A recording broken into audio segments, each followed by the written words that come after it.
How would you react if your parents made you wash off your makeup in the school parking lot because they were embarrassed? I was mortified when my mom and dad showed up unannounced after my last class. "That makeup is completely inappropriate," my mom hissed, grabbing my arm and dragging me toward their car. Dad pulled out makeup wipes from the glove compartment like they had planned this ambush. Students were staring as I stood there crying, scrubbing off the winged eyeliner and red lipstick I'd spent 40 minutes perfecting that morning. My hands were shaking so bad I could barely hold the wipes. "Harder," my mom insisted when I tried to be gentle around my eyes. "You look ridiculous."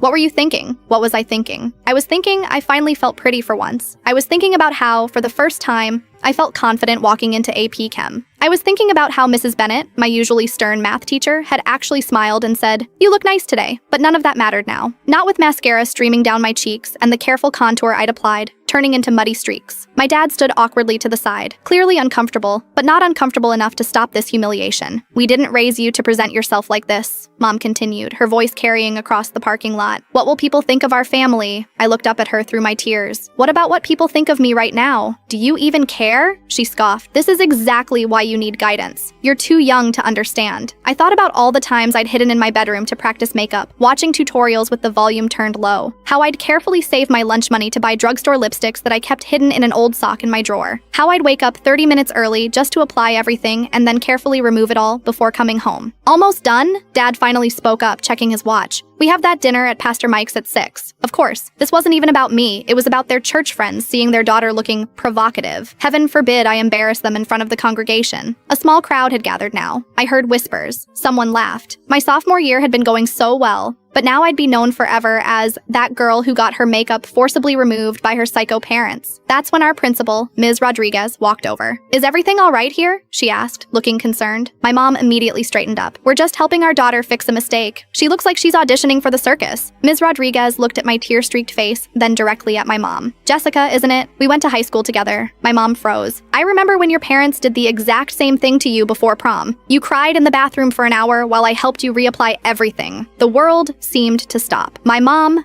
perfect, rule-following, church every Sunday mom, had worn makeup that her parents disapproved of, and she'd been humiliated just like me. My mom turned bright red. She hadn't recognized her old classmate until that moment. Ms. Rodriguez continued, "Maybe consider how that made you feel before doing it to your own daughter." My dad looked confused while my mom stood there speechless. I could see something shift in her expression, like she was suddenly seeing herself from the outside. Ms. Rodriguez handed me her personal makeup bag. "There's a mirror in my office if you'd like to freshen up." My parents drove home in complete silence. That night, I found my mom sitting on my bed with tears in her eyes. "I promised I'd never be like my mother," she whispered. "I'm so sorry." She's been teaching me makeup techniques ever since, saying it's never too late to break toxic cycles.